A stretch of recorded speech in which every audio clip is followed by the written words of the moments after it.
artificial intelligence miliknya untuk menggarap proyek Mark II dan memberi beberapa perbaikan-perbaikan yang lebih baik daripada Mark I sebelumnya. Di tempat lain, di sekitar gurun, para kelompok teroris mencoba untuk menggali sisa-sisa dari Mark I milik Tony Stark.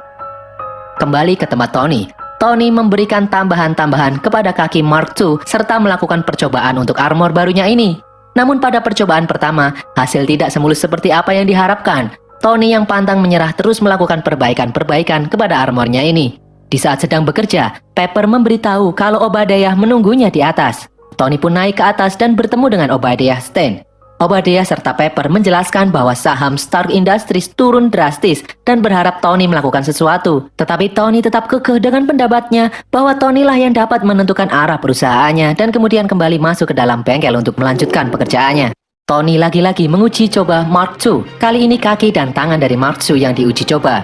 Hingga akhirnya Tony Stark pertama kali dapat terbang ke sana kemari menggunakan armor itu. Setelah percobaan yang keren tersebut, Jarvis memasang cover untuk Mark II dan Tony mulai mencoba helm dan teknologi dari Mark II.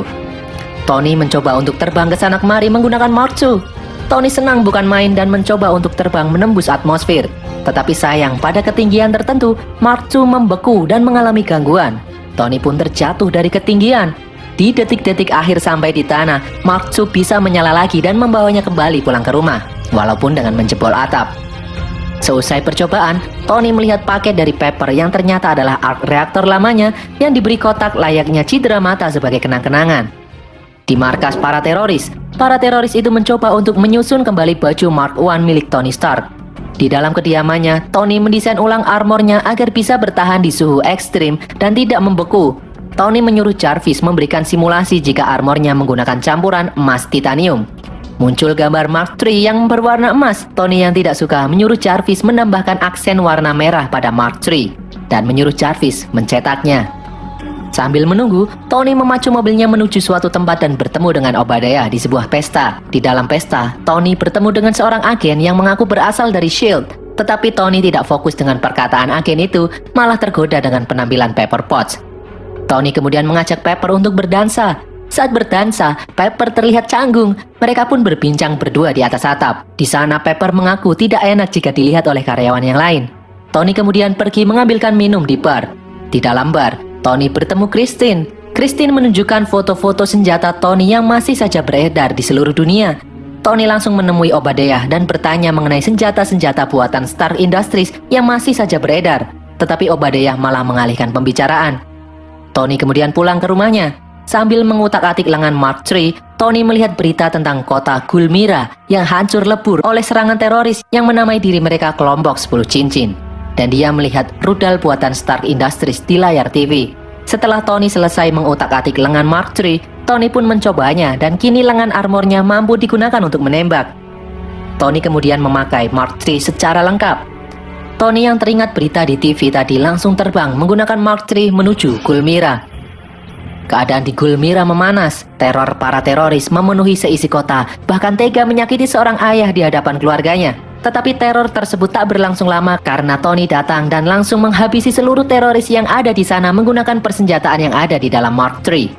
Setelah dari Gulmira, Tony terbang mengincar rudal Jericho untuk dihancurkan. Tetapi sayang, saat ia terbang, ia tertembak misil dari tank dan terjatuh. Tony pun mampu bangkit kembali dan menghancurkan tank yang ada di depannya.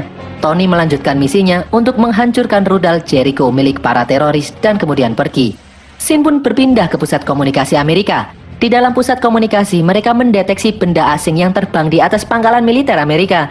Karena mereka belum tahu akan teknologi terbaru dari Tony, mereka semua pun bingung benda apa yang terbang tersebut. Hingga akhirnya mereka memanggil Rhodes. Rhodes kemudian menghubungi Tony dan Rhodes memberi kabar bahwa gudang persenjataan yang ada di dekat tempat Tony ditawan dulu telah hancur. Dan Rhodes bertanya apakah ada alat-alat berteknologi tinggi di sana. Tony menjawab tidak tahu. Dan akhirnya Rhodes yang tidak tahu bahwa itu adalah Tony Stark mengirimkan 2 pesawat tempur untuk menghancurkannya. Tony yang diikuti 2 pesawat terbang ke sana kemari dan menghindari rudal-rudal serta tembakan-tembakan dari Angkatan Udara Amerika. Tony yang terhimpit segera menelpon kembali Rhodes dan mengaku bahwa benda itu adalah dirinya sendiri dan apesnya Tony sempat menabrak sayap pesawat tempur itu hingga pesawat tersebut jatuh. Pilot pesawat itu pun segera keluar dari pesawat dan Tony Stark yang melihatnya segera menolong pilot itu. Beberapa saat kemudian, Rhodes langsung memberi konferensi pers memberikan informasi bahwa beberapa saat lalu terjadi kecelakaan pesawat yang hancur karena latihan. Di dalam kediaman Tony, Pepper kaget melihat Tony sedang melepas armornya. Di lain tempat, ternyata Obadiah Stane bertemu dengan kelompok teroris 10 cincin. Dan Obadiah ini ternyata adalah orang yang mensuplai senjata-senjata Stark Industries ke kelompok teroris itu. Obadiah meminta ketua teroris itu untuk memperlihatkan serpihan-serpihan armor Tony yang dulu. Obadiah kemudian melumpuhkan ketua teroris itu menggunakan sebuah alat. Saat Obadiah keluar dari tenda, semua teroris yang ada di sana dibantai oleh Obadiah dan menyuruh stafnya menyiapkan lab khusus untuk mempelajari serpihan-serpihan armor yang ditinggalkan oleh Tony. Tony yang ada di rumahnya meminta tolong Pepper untuk menghack data Stark Industries yang saat ini masih saja menjual senjata secara rahasia. Pepper tidak tega karena hal semacam ini malah akan membuat Tony bunuh diri dan Pepper mengancam akan mengundurkan diri. Tetapi Tony terus merayunya hingga akhirnya Pepper mau melakukan hal itu. Beberapa saat kemudian, Pepper akhirnya sampai di kantor Stark Industries dan membuka file bernama Sektor 16 yang memperlihatkan desain-desain armor mirip seperti milik Tony Stark. Pepper pun lalu berpindah ke folder lain dan melihat tayangan para teroris yang menawan Tony dan menyebut nama Obadiah sebagai orang yang melakukan rencana penculikan Tony. Pepper menyalin semua file itu ke dalam flash disknya. Belum juga selesai menyalin data, tiba-tiba Obadiah datang dan Pepper pun kaget. Pepper menyembunyikan apa yang sedang ia lakukan. Beruntungnya Obadiah tidak tahu bahwa Pepper sedang menyalin beberapa file dan baru ketahuan ketika Pepper sudah keluar dari kantor. Obadiah yang panik mendatangi Sektor 16 miliknya. Di sana, para ilmuwan anak buah Obadiah masih kesulitan membuat arc reaktor berukuran kecil untuk armor miliknya. Beberapa saat kemudian, di dalam rumah, saat sedang santai, tiba-tiba Tony dilumpuhkan oleh Obadiah dengan alat miliknya. Obadiah mengaku bahwa dirinya lah yang merencanakan penyekapan Tony di dalam gurun. Dia ingin melenyapkan Tony dan menguasai Stark Industries. Obadiah pun akhirnya mengambil arc reaktor milik Tony Stark dan segera pergi. Pepper yang panik menghubungi Rhodes untuk menemui Tony karena Tony tidak bisa dihubungi. Sedangkan Tony yang sudah pulih berjalan dengan susah payah untuk mengambil arc reaktor bekas yang dimasukkan ke dalam kotak oleh Pepper. Dengan bantuan Jarvis, Tony mampu meraihnya. Di tempat lain, Obadiah memasuki Sektor 16 dan memasangkan arc reaktor yang dia dapat ke dalam tubuh armor raksasa miliknya. Di dalam kediaman Tony, Rhodes yang sudah sampai di sana membantu Tony untuk bangun dan bersiap-siap memakai armor lalu pergi menyusul Pepper. Sementara itu, Pepper dan beberapa agen mencari-cari di mana Obadiah di dalam Sektor 16. Ternyata Obadiah sudah masuk ke dalam armornya dan menghancurkan seisi lab serta mengejar Pepper. Tony yang sedang terbang menganalisa kekuatan dari Mark I dan menghubungi Pepper agar ia pergi dari tempat kejadian. Dan benar saja, Obadiah tiba-tiba keluar dari dalam tanah dan bersiap untuk menembak Pepper. Tetapi Tony turun dari langit dan menabrak Obadiah. Mereka berdua pun bertarung. Di awal pertempuran, Tony sempat dibanting dan dikalahkan. Tony yang melihat armor Obadiah juga bisa terbang, kemudian memiliki ide untuk membawa Obadiah terbang ke ketinggian maksimum. Setelah sampai di ketinggian maksimum, armor Obadiah pun membeku dan terjatuh begitu saja. Sedangkan armor Mark III milik Tony mampu bertahan, tapi sumber daya dari arc reaktor bekas yang dipakai Tony terlihat mulai menipis dan harus bersusah payah menggunakan sisa-sisa tenaga miliknya untuk mendarat. Sampai di bawah, secara mengejutkan ternyata Obadiah masih selamat dan kembali menyerang Tony bertubi-tubi. Tony mencoba untuk bertahan.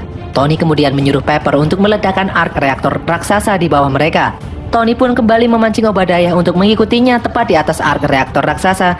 Dan di saat yang tepat, Tony menyuruh Pepper untuk menekan tombol penghancuran arc reaktor. Setelah ditekan, terjadi reaksi. Tony terlempar dan Obadiah terkena tembakan radiasi dari arc reaktor, membuatnya tak sadarkan diri dan terjatuh masuk ke dalam arc reaktor. Lalu tempat itu pun meledak, menghancurkan semuanya. Keesokan harinya, Tony Stark bersiap-siap untuk menghadiri konferensi pers sambil membaca koran yang geger penampakan sang Iron Man di saat kejadian ledakan reaktor nuklir di Stark Industries. Seorang agen S.H.I.E.L.D. yang semalam membantunya menyuruh Tony untuk berbohong mengenai kejadian semalam seolah-olah Tony tidak berada di tempat kejadian. Namun di dalam konferensi pers itu, Tony Stark malah menyebut